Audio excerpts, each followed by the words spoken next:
있는 분도 계십니다. 예, 저는 제 소개를 간단히 드리자면 이 권영만 장로님의 처남입니다.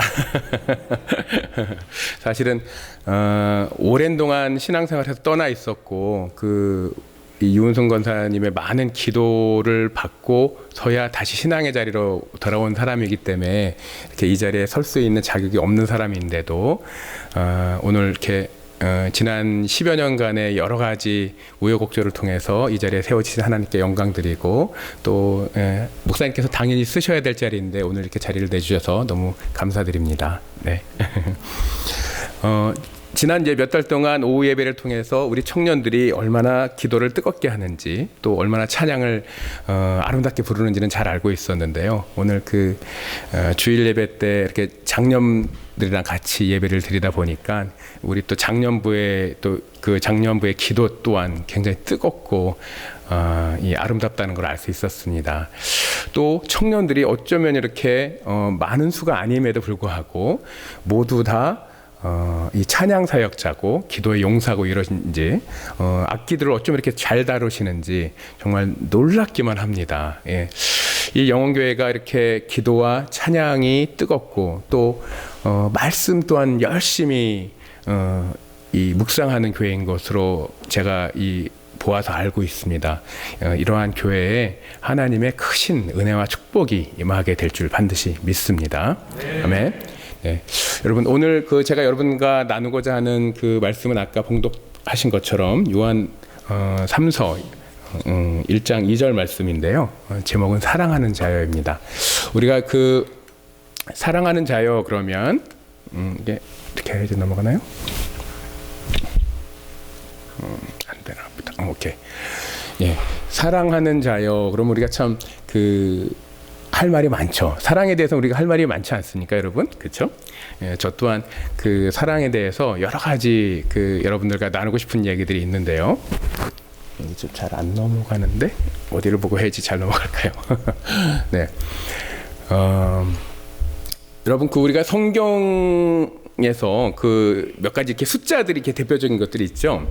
153이라는 숫자가 있어요. 그렇죠? 153. 153은 우리가 여러분들 너무도 잘 아시는 것처럼 이 베드로가 밤새 고기를 잡으려고 노력했는데 고기를 잡지 못한 상황에서 예수님이 오른편에 그물을 던져라 이렇게 하니까 많은 고기가 잡혔던 것이죠. 그래서 153마리의 고기가 잡혀서 그것이 그물이 찢어질 정도로 많은 고기가 잡혔다는 얘기가 있었죠. 그래서 이 153은 우리에게 은혜를 상징하는 숫자가 되겠죠. 그렇죠?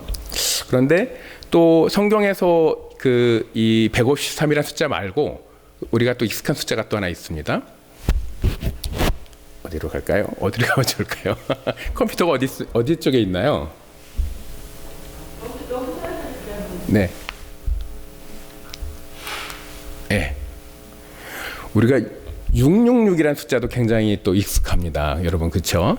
그런데 666이라는 숫자는 요한계시록에 등장하는 숫자인데 이 표를 가진 자 외에는 매매를 못하게 하는 그런 짐승의 표가 되겠습니다. 지금 여러분들 작년부터 우리가 코로나로 인해서 여러 가지 교회가 지나오지 않았던 길들을 지금 가고 있는 것은 다 익히 알고 계시죠? 이 상황이 제가 이렇게 요한계시록을 이렇게 이 설교를 하는 입장에서 바라보면 이제 666표 또한 얼마 지나지 않아서 나타날 것 같은 그런 생각이 든다는 것이죠. 근데 성경에서는 요한계시록을 반드시 읽고 듣고 지키라고 하는 이유는 그 계시록 안에 있는 말씀을 지킬 때 여러분들이 복되다 하는 것입니다. 그러니까 666표를 받으면 어떻게 된다고요? 구원을 받지 못한다는 것입니다. 그러니까 나중에 근데 우리가 그것이 666표인지 아닌지는 여러분들에게 분별하실 수 있는 지혜를 주실 것입니다. 왜냐하면 그 표가 666표다 하고 말씀을 하셨기 때문에 그때가 되면 여러분들이 그것이 666표인지 아닌지 알게 될 것이니까 너무 미리부터 염려하지는 않으셔도 될 것 같습니다. 자, 그러면 다음 페이지. 312는 무슨 숫자죠? 312. 153은 축복의 숫자, 666은 세상에 대한 이 세상과 교회의 어떤 도전의 숫자라고 한다 그러면 312. 312가 무슨 숫자일까요? 네? 할렐루야. 제 수가 너무 낮은 것 같습니다. 네, 오늘 사실은 제가 이제 그 늦깎이로 신학을 공부하고 목사가 되다 보니까 저에게 어려운 점이 하나 있습니다. 뭐냐면 청년회 때 말씀을 많이 암송을 해놓지 않았다 보니까 말씀이 잘 안 헤어지는 거예요. 그래서 말씀이 잘 안 헤어지고 어디 말씀 몇 장 몇 절인지도 이렇게 시원하게 탁탁 얘기가 잘 안 되고 하는 문제가 좀 저한테 있습니다. 제가 성경의 흐름은 잘 이해를 하는데 말씀이 어디 말씀 몇 장 몇 절 이게 잘 안 헤어지더라고요. 그래서 오늘 여러분들이 주일 예배를 오셨다가 가실 때 뭔가 하나를 받아가셔야 될 텐데 오늘 그 여러분들이 받아가셨으면 하는 것이 312라는 숫자입니다. 312 153 666은 다 알고 계시지만 312를 받아가셔서 요한 3서 1장 2절 말씀이 여러분들이 어렵거나 힘들 때 또 일상에서 도움이 되는 그런 말씀이 되었으면 하는 바람에서 제가 312라는 말씀을 한번 찾아봤습니다. 네, 오늘 말씀 요한 3서 1장 2절 너무 감사합니다. 맞춰주셔서. 네. 자, 그러면 우리가 사랑에 대해서 한번 좀 얘기를 해봐야 될 것 같아요. 이제 그 말씀에서 사랑하는 자여 이렇게 얘기를 했는데요. 요한은 지금 이 가이오라는 그 자신의 영적 제자에게 그 사랑하는 자여 하고 이름을 부르고 있는 것입니다. 그래서 이제 그 자신의 말씀, 목회의 지침을 이제 그에게 전하고 있는 것인데요.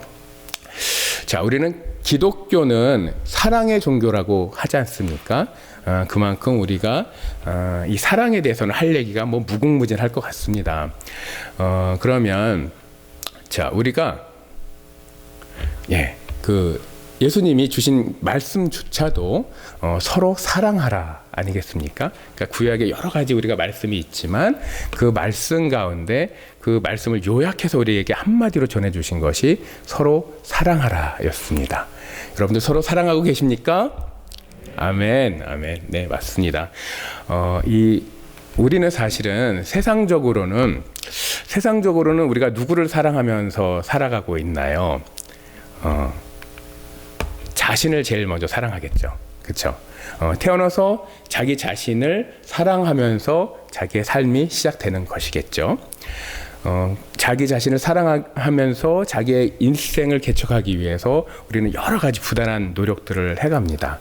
열심히 공부하기도 하고 무언가를 위해서 목표를 세우고 열심히 그 목표를 이루기 위해서 노력해가는 그런 모습들이죠. 자기 자신도 반드시 사랑해야 되는 대상에 포함되는 게 맞습니다. 여러분 그렇죠?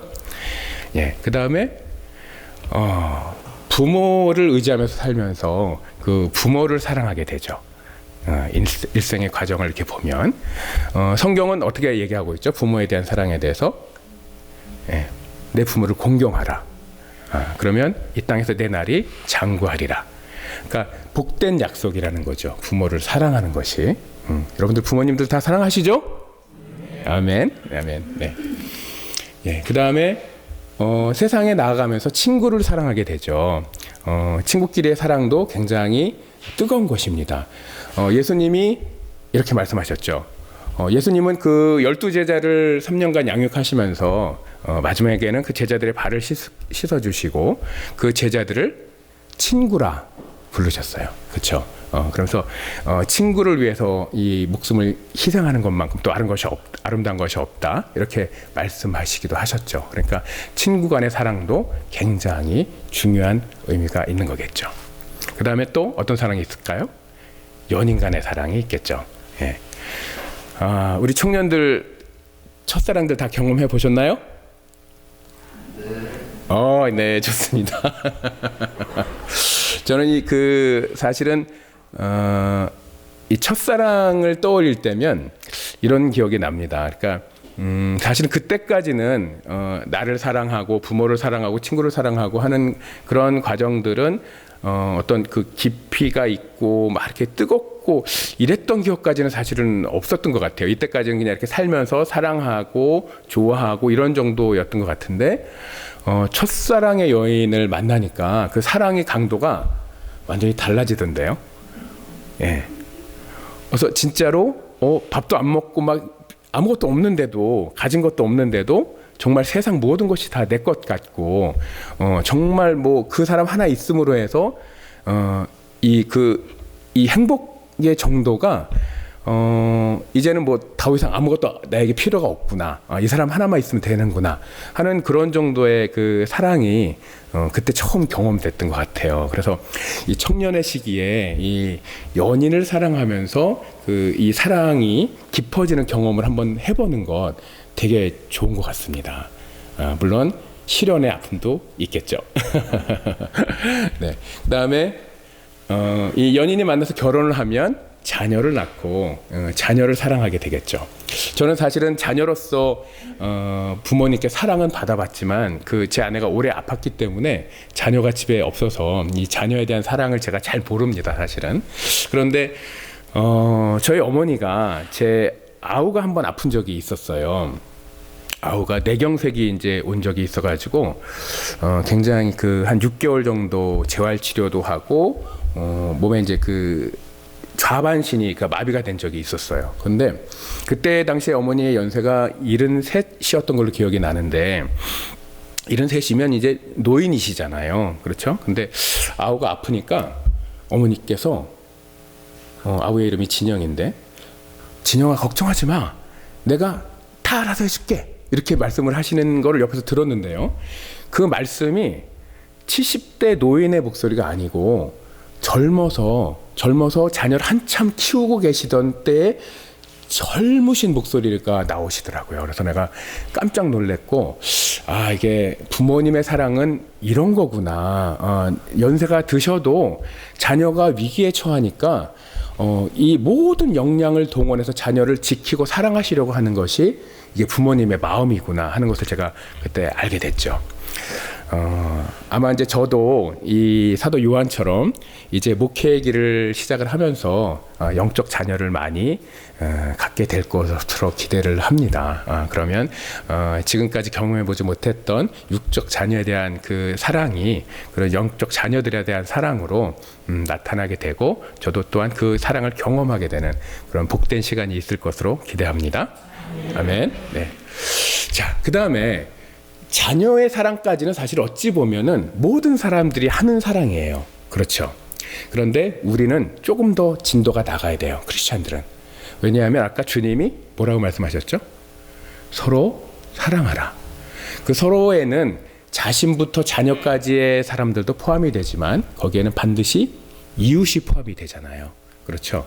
그러니까 우리는 주님의 말씀을 따라서 이웃을 사랑하는 사람으로 조금 더 그 사랑의 범위를 넓혀가야 되는 거죠. 오늘 여러분들의 마음에 그 이웃을 사랑하고자 하는 그런 그 마음이 더욱 크게 자라났으면 좋겠습니다. 이웃에 대한 사랑은 또 누구에 대한 사랑이기도 하죠? 하나님에 대한 사랑이죠.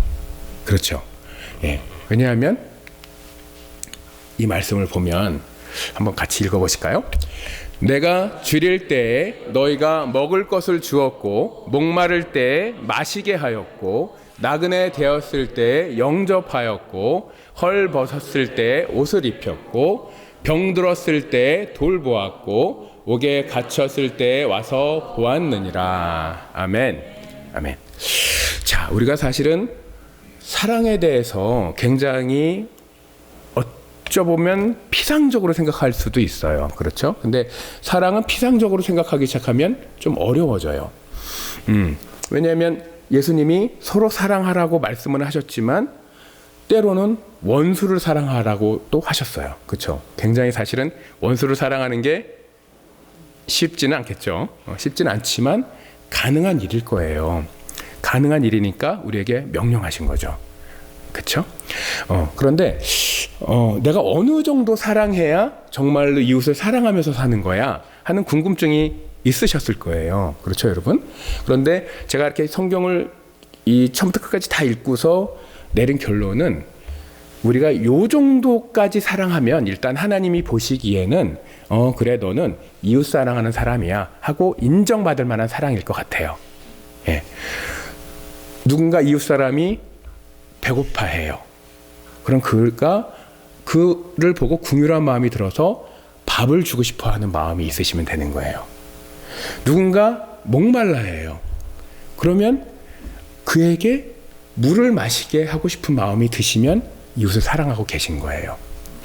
누군가 갈 곳이 없어요. 그럼 그것을 측은하게 여기고 우리 집에 와서 자라? 할 수 있는 마음이 있으면 이웃을 사랑하시는 거예요. 누군가 겨울에 추워요. 그럼 그가 입을 옷이 없겠구나 하고 내가 가진 두 벌옷 중에서 한 벌을 내어줄 수 있는 마음이 있으면 이웃을 사랑하시는 거예요. 또 누가 아파요. 그럼 그 아픈 사람을 위해서 가서 들여다보고 그를 돌봐주고 하는 마음이 있는 것. 그를 위해 기도할 수 있는 마음이 있는 것. 그렇죠? 우리 목사님도 빨리 나시기 바랍니다. 아멘. 네. 또 누군가 옥에 갇히거나 홀로 되는 일도 있을 수 있어요. 그렇죠? 그럼 그를 찾아가서 위로하고 격려하고 하나님 앞으로 나올 수 있게 하고 하나님의 사랑을 경험하게 할 수 있는 것. 이런 것들이 이웃사랑인 것 같아요. 그래서 저는 아침마다 기도할 때 이 말씀을 새겨요. 그래서 이러한 일을 할 수 있는 사람이 되게 해주시고 또 이러한 일을 할 수 있는 여건을 허락해 주시기를 하나님께 기도드리고 있어요. 하나님은 하나님이 일을 하고자 할 때에는 반드시 그 여건을 만들어 주시고 사람이 모이게 하고 재정이 쌓이게 해서 하나님의 역사를 하나님의 뜻대로 선하신 뜻대로 이뤄가시는 분이심을 믿습니다. 아멘. 네. 자, 그러면 사랑하는 자여에 대해서는 이 정도면 된 것 같아요. 그러면 내 영혼이 잘된 같이. 자, 우리는 사실은 하나님한테 기도를 드릴 때 하나님 제 영혼이 잘되게 해주세요 이런 기도 잘 안 해요. 그렇죠? 제 앞날이 잘되게 해주세요. 제 육신이 잘되게 해주세요. 이렇게 먼저 기도를 드리게 되는 것 같아요. 그런데 말씀은 그렇게 얘기를 하고 있는 게 아니에요. 하나님의 말씀은 먼저 내 영혼이 잘 돼야 된다 이렇게 선언하고 계신 거예요. 그러면 영혼이 잘 되는 건 뭘까요, 여러분?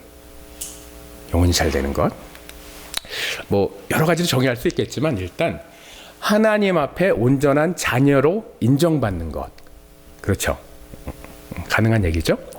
자, 그러려면 하나님 앞에 온전한 자녀로 인정받으시려면 어떻게 해야 될까요? 저는 이렇게 해야 된다고 봐요. 예수님이 처음에 오셔서 공생애를 시작하셨을 때 물론 세례 요한도 맨 처음에 한 말씀이 회개하라 천국이 가까이 왔느니라 였어요. 근데 세례 요한이 구속되고 나서 예수님이 복음을 전하실 때 제일 먼저 하신 말씀도 회개하라 천국이 가까이 왔느니라 예요. 이 말씀을 놓고 우리가 봤을 때에는 회개가 천국의 전제 조건인 것을 알 수 있어요, 여러분들. 그러니까 회개의 양과 천국이 허락되는 그 문에 열리는 그 정도가 비례하는 것이 아닐까 하고 생각을 해보는 거죠. 저도 제가 처음에 신앙생활은 중학교 때부터 시작을 했지만 사실은 진정하게 회개를 했던 건 40 정도가 돼서 했던 것 같아요. 그러니까 지나온 날들을 한번 쭉 돌이켜보면서 지금부터를 그 역사 안에서 쭉 되돌아가면서 어렸을 때까지 기억이 나는 일까지의 모든 일들을 회개했던 기억이 나거든요. 근데 그러한 회개가 우리에게 되게 중요한 일인 것 같아요. 그렇지만 또 회개만 하면 되나 하는 생각이 또 들어요. 왜냐하면 우리가 매일 주일 와서 기도할 때마다 하나님 우리가 회개합니다 해놓고서도 또 잘못하고 회개합니다 해놓고서도 또 잘못하고 그런단 말이죠. 물론 우리가 육신의 장막을 입고 있는 동안에는 항상 잘못할 수밖에 없어요. 왜냐하면 육신은 약한 것이거든요. 하나님이 보시기에 육신은 약한 거예요. 그러니까 그 육신을 입고 있는 동안에 그 죄악 조건 때문에 우리가 짓는 여러 가지 죄된 생각, 죄된 행동, 죄된 언행, 이런 그 언어들 없을 수는 없어요, 여러분들. 그러나 회개를 하면서 점차 나아져 가야 되는 거겠죠. 그러려면 열매를 맺어야 되는 거예요. 회개에 합당한 열매를 맺어야 우리가 조금 더 하나님 앞에 온전한 자녀로 인정받는 거 아닐까 싶어요. 그렇죠, 여러분? 자, 그럼 우리가 열매 그러면 딱 생각나는 거 있으시죠? 그렇죠? 성령의 9가지 열매. 네. 근데 우리 이 한번 같이 읽어보시죠. 이 말씀은 오직 성령의 열매는 사랑과 희락과 화평과 오래 참음과 자비와 양선과 충성과 온유와 절제니 이 같은 것을 금지할 법이 없느니라. 아멘. 아멘. 네, 이 갈라디아서의 말씀이 그 성령의 9가지 열매를 말씀하고 계신데 말이 좀 어려워요. 그렇죠? 그래서 잘 안 외워지더라고요. 그래서 저는 이거를 외울 때 고민하다가 이 3가지로 분류해서 외웠어요. 사희화. 그래서 얘는 꽃이구나. 사희화. 그다음에 오자양. 이거는 양이구나. 그러니까 꽃이 있고 양이 있는데 충원절. 이거는 어떤 절기구나.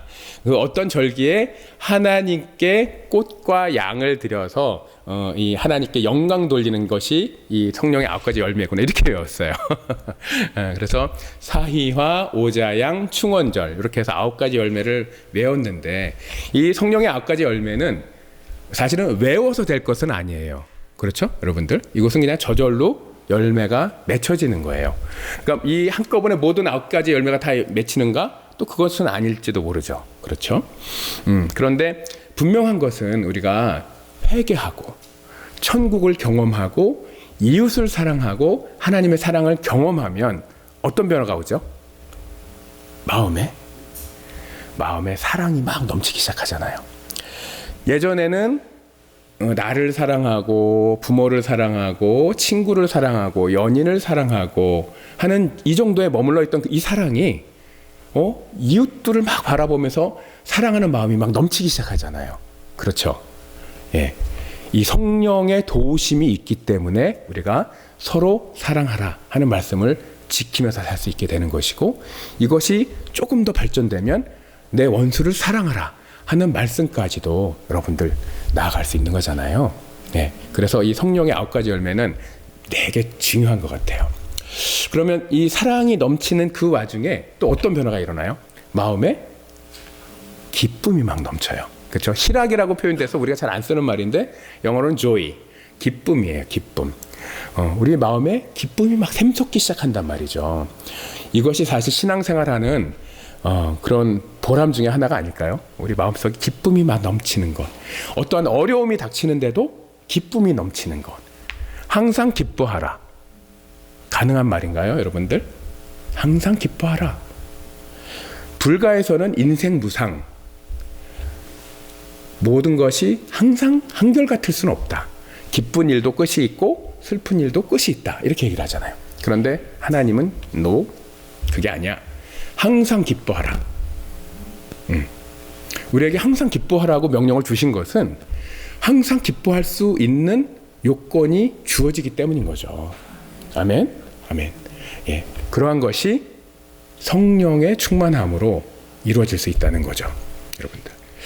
사실은 항상 기뻐할 수 있는 또 다른 한 근거는 저는 이렇게 봐요.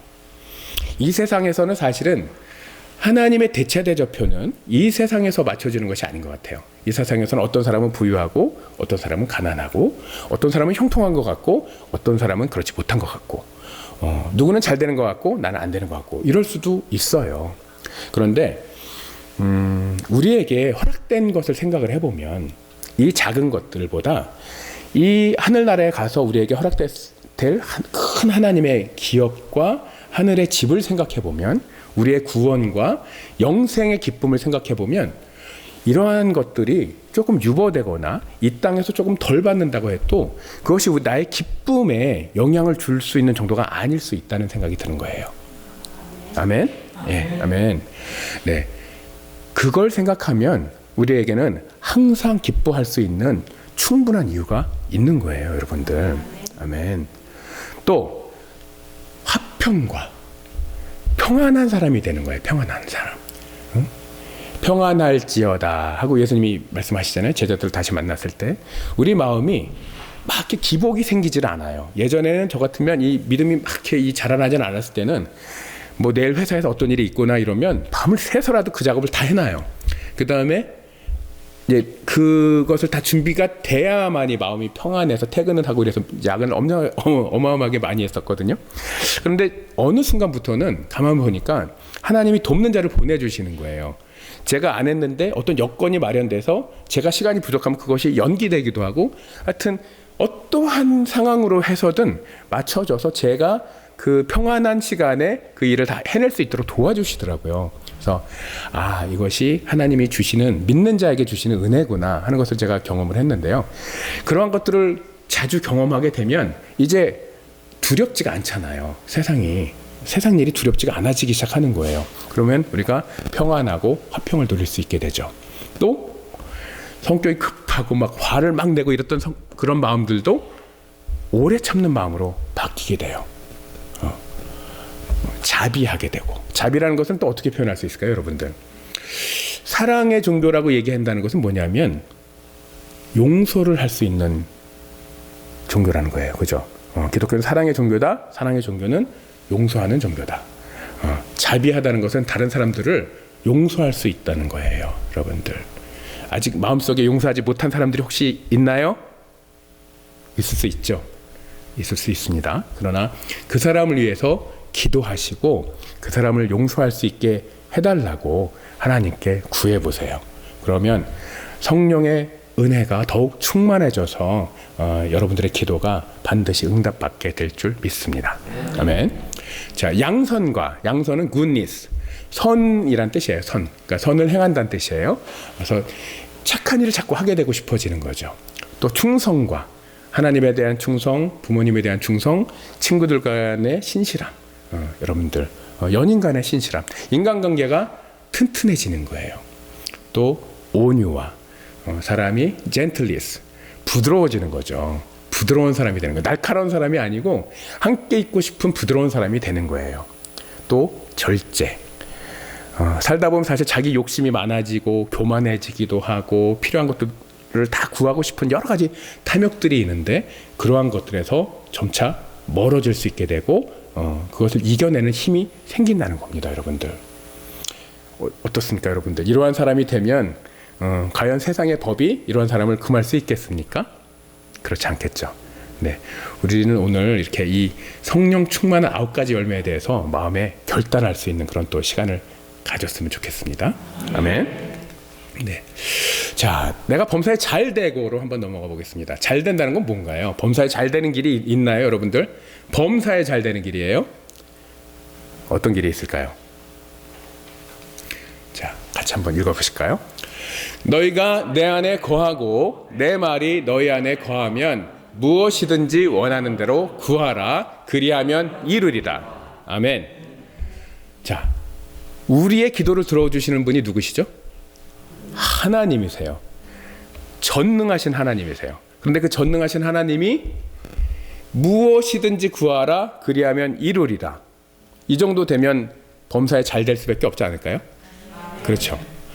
그런데 그렇게 되기 위해서는 전제 조건이 있다는 겁니다, 여러분들. 너희가 내 안에 거하고 내 말이 너희 안에 거하면, 요 전제 조건이 이루어지면 여러분들이 범사에 잘 되는 사람이 될 수 있는 겁니다. 아멘. 자, 그러니까 범사에 잘 되는 길은 말씀 따라 사는 길인 것이죠. 그렇죠? 그러니까 매일매일 말씀 읽고 이 묵상하고 하는 그런 일들이 필요하겠죠. 네. 강건하기를. 자, 이제 거의 마무리가 돼갑니다. 자, 강건하다, 이거 잘 안 쓰는 말이에요. 그렇죠? 강건하다. 헬라어로는 피기아이노라는 단어가 쓰였네요. 건강하다는 뜻이고 올바르다는 뜻이고 또 타락하지 않는다는 뜻이에요. 자, 그러면 여러분들 우리가 육신의 건강을 위해서 어떻게 하죠? 규칙적으로 식사를 해야 되잖아요. 그렇죠? 그것처럼 우리도 영혼의 양식을 매일매일 드셔야 돼요. 그래야 건강한 사람이 되는 거죠. 강건한 사람. 또 제때 눈을 붙여야 되겠죠. 그러니까 잘 먹고 잘 자야 되는데 그런 것처럼 기도도 제때 할 수 있는 사람이 돼야 우리가 강건한 사람이 될 것 같습니다. 그렇죠, 여러분들? 이 자리에 그 새벽 기도에 다들 나오시나요? 예, 새벽 기도도 있고 금요 기도도 있고 예, 여러분들 여러 이 기도의 방법들이 있을 것 같습니다. 제가 새벽 기도를 이제 처음 나갔던 게 한 2005년쯤인 것 같은데요. 그때 당시에 제 아내가 파킨슨 병에 걸렸었어요. 그래갖고 한 달에 치료비가 한 1,000만 원씩 나오더라고요. 근데 이거를 누구한테 도와달라고 할 수가 없으니까 그 새벽에 나가서 기도를 드리는데 정말 그냥 눈물이 펑펑 쏟아지는 거예요. 하나님 앞에. 하나님, 저 좀 도와주세요. 이 땅에선 저를 도울 수 있는 사람이 아무도 없어요. 하고 하나님 막 기도를 드리고 막 울면서 기도드렸던 그런 기억이 나요. 그런데 놀랍게도 그러한 그 파킨슨 병 다시 고치기 되게 어려운 병이잖아요. 경제적으로도 굉장히 어려움이 왔는데 그러한 그 기도와 함께 그 아내의 파킨슨 병이 고쳐지고 또 그런 재정적인 어려움도 다 이겨내게 되더라고요. 네. 할렐루야. 여러분들 새벽 기도의 은혜를 한번 경험해 보시기 바랍니다. 아멘. 예. 내가 간구하노라. 네.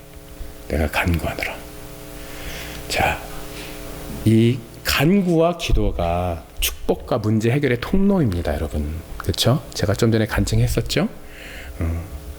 하나님께 간절히 기도하고 또 간구하는 것은 또 하나님 앞에 울면서 기도하는 거, 매달리는 거, 오로지 하나님께만 매달리는 것, 그것이 세상적으로 봤을 때는 사실은 세상의 일을 하지 않기 때문에 무엇이 소용이 있을까 싶지만 우리의 마음의 중심을 보시는 하나님은 우리가 모든 것을 내려놓고 오로지 하나님께만 의지해서 기도하기를 바라고 계신 거예요. 기도에는 또 금식 기도도 있죠, 여러분들. 제가 한 달에 1,000만 원씩 막 치료비가 들어갔었다 그랬잖아요. 그게 한 2년 정도 걸렸어요. 그런데 얼마 전에 아우가 이제 사무실을 옮겼는데 그의 경비를 한번 따져보니까 사무실 임대료랑 또 이 직원들 인건비랑 해서 한 달에 한 1,000만 원씩이 필요하더라고요, 보니까. 그래서 마음이 딱 그때 생각이 나서 지난주에 제가 그 금식 기도를 한번 했습니다. 요번에는 제가 보통 금식 기도할 때 이렇게 물을 마시면서 기도를 했었는데 성경을 잘 보니까 금식 기도할 때 물도 안 마시고 기도하는 그런 모습들이 자주 보이더라고요. 그래서 저도 처음으로 한번 물도 안 마시고 금식 기도를 한번 했었는데요. 놀랍게도 그 다음날 아우가 형 어디 계약했어요 하는 그런 그 문자를 보내왔어요. 그래서 참 이 하나님의 이 선하신 계획은 참 놀랍고도 놀랍다 하는 생각이 듭니다. 우리가 사실은 고난이 없으면요, 여러분들 참 좋겠지만 고난이 없으면 여러분들이 어떨까요? 기도를 하실까요? 안 하게 됩니다. 기도의 자리에서 멀어지게 됩니다. 당연히. 우리에게 일정 정도의 고난이 찾아와서 때로는 그 일정 정도가 사실은 하나님 왜 저한테 이러십니까? 할 정도의 굉장히 큰 어려움일 수도 있습니다, 여러분. 그러나 실망하지 마시고 반드시 기도에 응답하시는 하나님을 기대하시고 그 하나님 앞으로 나와서 기도와 간구를 드리는 복된 여러분들 되시기 바랍니다. 아멘. 자, 오늘 말씀 다시 한 번만 읽고 오늘 마치도록 하겠습니다. 자, 사랑하는 자여, 내 영혼이 잘된 같이 내가 범사에 잘되고 강건하기를 내가 간구하노라. 아멘. 네, 감사합니다, 여러분.